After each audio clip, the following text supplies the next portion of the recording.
Bonjour, ici Patricia Vegan. Tout d'abord, je me présente. Moi, je suis coach en alimentation végétalienne.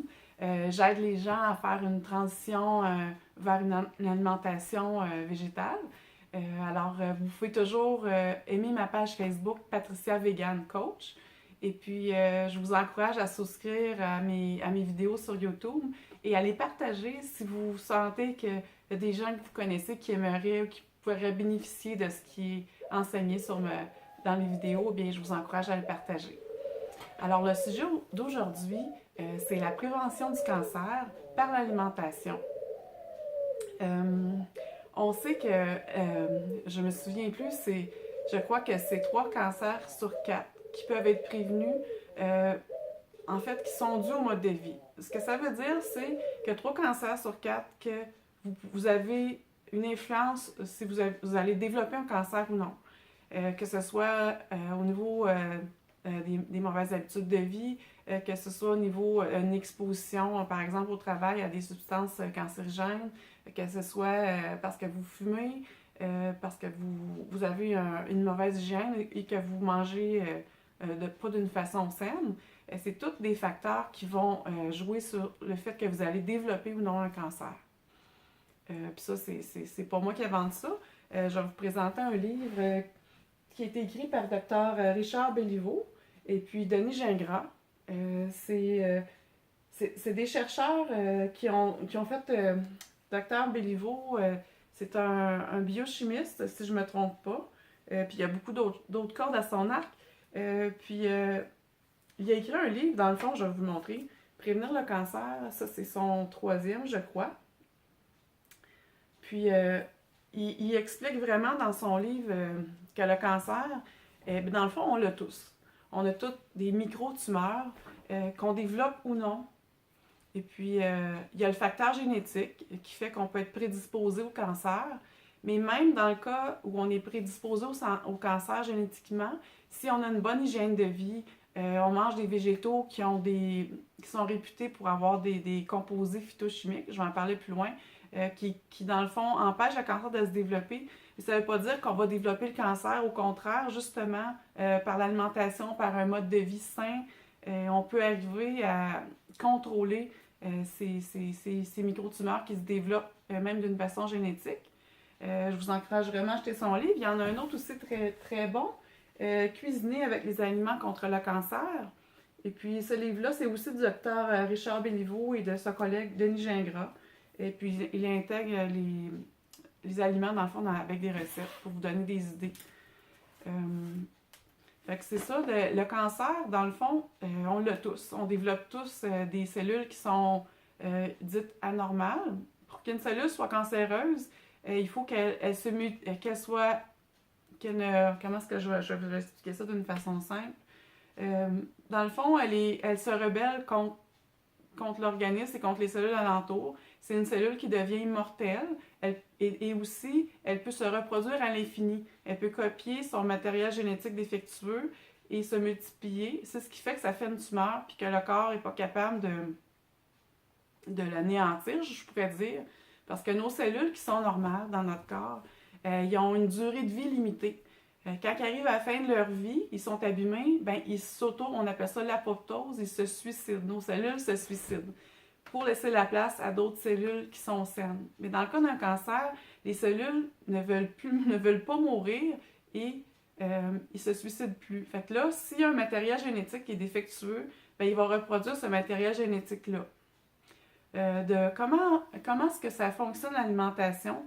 Quand vous mangez des végétaux comme du brocoli, toute la famille des choux, l'ail, je vais citer tous les petits fruits, les bleuets, les fraises, les framboises, les oignons, qu'est-ce qu'il y a d'autre en tout cas, les végétaux en général, surtout ceux qui sont colorés, contiennent ce qu'on appelle des composés phytochimiques anticancéreux.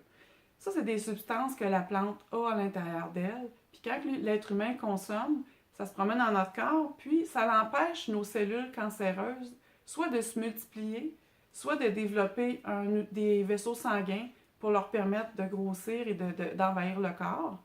Et puis, ce qui est merveilleux là-dedans, c'est que ces composés-là se retrouvent seulement dans les plantes. Hein, pensez pas qu'en consommant des aliments transformés, tout ça, ça va fonctionner. Il faut vraiment consommer les plantes de la façon la plus naturelle possible et vos fruits et vos légumes de la façon la plus naturelle possible. Alors, ces composés-là, quand on consomme à tous les jours une grande variété de végétaux, ça se promène toujours dans le corps, dans notre sang, dans la lymphe, partout. Et puis, ça empêche les cellules qui sont déjà présentes, les microtumeurs, de se développer. Et même que ça tue certaines cellules cancéreuses, dépendamment du type de cancer. Fait que ça c'est vraiment, c'est quelque chose, quelqu'un qui n'a pas le cancer, qui mange beaucoup de végétaux, qui réduit sa consommation de viande, parce que dans le livre, il en parle aussi, surtout, lui, il parle beaucoup des viandes rouges, que ça peut induire le cancer. Ça veut dire que ça peut faire que il y a des substances dans la viande, et surtout dans les viandes froides, dans les viandes qu'on cuit aussi sur le charcoal, il se développe un genre de composé qui favorise, qui est cancéreux, puis qui favorise la prolifération ou le développement de cellules cancéreuses. Alors, c'est important de diminuer sa consommation de viande. Moi, dans mon cas, je n'en consomme plus du tout. Ça fait quel âge que j'ai, je ne le dirai pas à la caméra, mais disons que ça fait 27 ans que je ne consomme plus de viande du tout. Puis ça fait 3 ans que je consomme ni les produits laitiers, ni les œufs, donc je suis végétalienne. Ce que je peux vous dire que j'ai remarqué comme changement, j'avais beaucoup d'allergies, ça l'a diminué. Je ne vous dis pas que j'en ai plus du tout, mais c'est vraiment rendu à peine. Puis au niveau des grippes, des rhumes et tout ça, quand j'attrape un virus, je suis vraiment très peu malade. Ça passe presque comme rien. À peine si j'ai un écoulement nasal ou même que les gens autour de moi sont malades. Puis je le vois aussi, mes propres enfants sont très, très rarement malades comparé les autres enfants de ma famille ou de mes amis.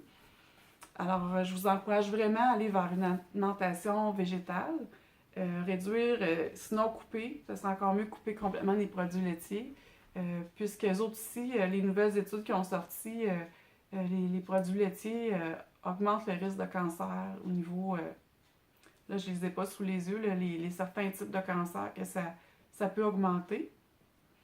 Mais vous êtes vraiment gagnant en allant vers une alimentation la plus végétale et la moins transformée possible. Ça veut dire que oubliez les aliments industriels, parce qu'il y a des aliments qui sont végétaliens et qui sont vendus, je pense aux frites, aux croustilles, aux muffins, certains biscuits, tout ça. C'est pas des aliments, oui, on peut les consommer à l'occasion, mais c'est pas des aliments qui sont conseillés pour une santé optimale.